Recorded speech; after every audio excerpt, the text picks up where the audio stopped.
क्या है दुर्गा के 9 रूप और क्या है उनकी कहानी। सती बालक के जन्म से बड़ी मुसीबत आ गई थी। सती बालक के जन्म के बाद ही भगवान शिव ने इस दुनिया को त्याग दिया था।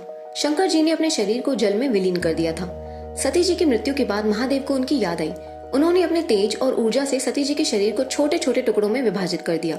उन्होंने ये टुकड़े उत्तर प्रदेश के 51 स्थानों पर गिराए थे, जहाँ से 9 रूपों में प्रतिस्थापित हुए थे। इन 9 रूपों को नव दुर्गा के नाम से जाना जाता है। राधे ही राधे दोस्तों, ओम टीवी पर आप सभी का बहुत बहुत स्वागत है। धर्म से जुड़े ऐसे वीडियोस के लिए चैनल को तुरंत सब्सक्राइब करें। तो अब बिना किसी देरी के शुरू करते हैं आज की वीडियो। तो दोस्तों, पहले रूप में आती है शैलपुत्री। दुर्गा माता का पहला रूप है शैलपुत्री। वह पर्वतराज हिमावत की पुत्री थी और अपनी तपस्या से परमेश्वर शिव को प्रसन्न करने के बाद ही उन्होंने अपना शैलपुत्री नाम रखा। शैलपुत्री की कहानी भी काफी रोचक है। शैलपुत्री अपने पिता के आशीर्वाद से पर्वतों पर तपस्या करती हैं जब तक उन्हें भगवान शिव का वरदान नहीं मिलता। भगवान शिव उन्हें अपनी पत्नी बनाते हैं और उन्हें उनकी शक्ति के नाम से जाना जाता है। दूसरे रूप में आती है ब्रह्मचारिणी। दूसरे रूप में माँ दुर्गा को ब्रह्मचारिणी कहा जाता है। ब्रह्मचारिणी शब्द का अर्थ होता है ब्रह्मचर्य की वह जो अवस्था है जिसमें शक्ति का निर्माण होता है। एक बार देवी ने दुष्ट राक्षस दमन को उनके अनुयायी देवताओं से बचाने के लिए अपने इस रूप में प्रकट होकर लड़ाई की। इस लड़ाई में देवी ने दमन को खत्म कर दिया और अनुयायी देवताओं को सुरक्षित रखा। तीसरे रूप में आती है चंद्रघंटा। दुर्गा माता का तीसरा रूप चंद्रघंटा होता है। चंद्रघंटा का अर्थ होता है जो चंद्र की तरह श्वेत, सुंदर और प्रभावशाली हो। चंद्रघंटा रूप की दुर्गा माता की कथा में बताया जाता है कि एक बार देवी ने राक्षस महिषासुर के विरुद्ध लड़ाई की। देवी के इस रूप में प्रकट होने से महिषासुर के लोग डर गए। उन्होंने देवी के इस रूप को चंद्रघंटा नाम दिया। इस रूप में देवी बहुत खूबसूरत लग रही थी और उनकी शक्ति की झलक सभी को दिख रही थी। देवी ने महिषासुर को भी हरा दिया और उसे धरती पर से उखाड़ फेंका। चौथे रूप पे आती है कूष्मांडा। दुर्गा माता का चौथा रूप कूष्मांडा होता है। कूष्मांडा का अर्थ होता है जो अत्यंत विशाल और उग्र हो। कूष्मांडा रूप की दुर्गा माता की कथा में बताया जाता है कि एक बार देवी ने राक्षस शुंभ और निशुंभ के विरुद्ध लड़ाई की। इस लड़ाई में देवी ने इस रूप में प्रकट होकर शुंभ और निशुंभ को खत्म कर दिया। पांचवें रूप में होती है स्कंद माता। दुर्गा माता का पांचवा रूप स्कंद माता होता है। स्कंद माता का अर्थ होता है जो स्कंद की माता होती है। स्कंद माता रूप की दुर्गा माता की कथा में बताया जाता है कि देवी के इस रूप में विकसित होने का कारण था कि उन्होंने अपने पुत्र स्कंद को जन्म दिया था। स्कंद माता के इस रूप में देवी बहुत सुंदर और आकर्षक दिखती हैं, जो एक बालक को अपनी गोदी में लेकर खुश होती हैं। छठवें रूप पे आती है कालरात्रि।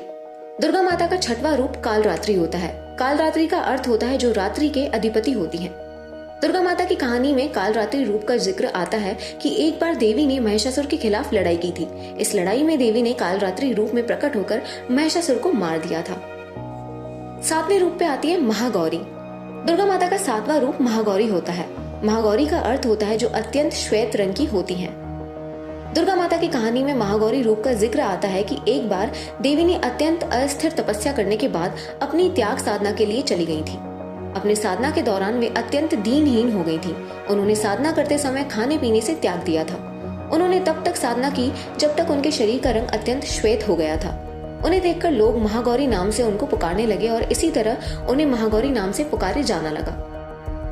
आठवें रूप पे आती है सिद्धिदात्री। दुर्गा माता का आठवां रूप सिद्धिदात्री होता है। सिद्धिदात्री का अर्थ होता है जो सिद्धि देती है। दुर्गा माता की कहानी में सिद्धिदात्री रूप का जिक्र आता है कि एक बार देवी ने दुनिया को अंधकार से मुक्त करने के लिए लड़ाई की थी। इस लड़ाई में देवी ने सिद्धिदात्री रूप में प्रकट होकर शत्रुओं को हरा दिया था। और 9वें रूप में आती है नवदुर्गा। दुर्गा माता का 9 रूप नवदुर्गा होता है। नवरात्रि के 9 दिनों में नवदुर्गा की पूजा की जाती है और नवदुर्गा के साथ 9 देवी भी पूजी जाती है। दुर्गा माता का 9वां रूप नवदुर्गा होता है। नवदुर्गा उन 9 रूपों का समूह है जो दुर्गा माता के 9 रूपों को संकलित करता है।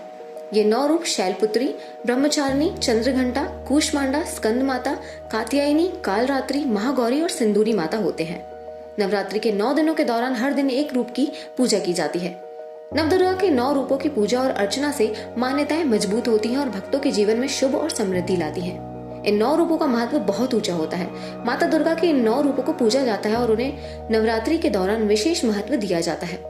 नवरात्रि का त्योहार हर साल पहले चैत्र के महीने में यानी ग्रेगोरियन कैलेंडर के मार्च और अप्रैल और फिर सितंबर अक्टूबर अश्विनी के महीने में मनाया जाता है और यह दुर्गा माता की पूजा का विशेष अवसर होता है। इस वीडियो में हमने आपको माता दुर्गा के 9 रूपों की कहानी बताई है। उम्मीद करते हैं कि आपको आज की वीडियो पसंद आएगी। अगर ऐसे ही वीडियोस आप देखना पसंद करते हैं तो हमारे चैनल को लाइक, सब्सक्राइब और शेयर करें। मिलते हैं अगली वीडियो में। राधे राधे।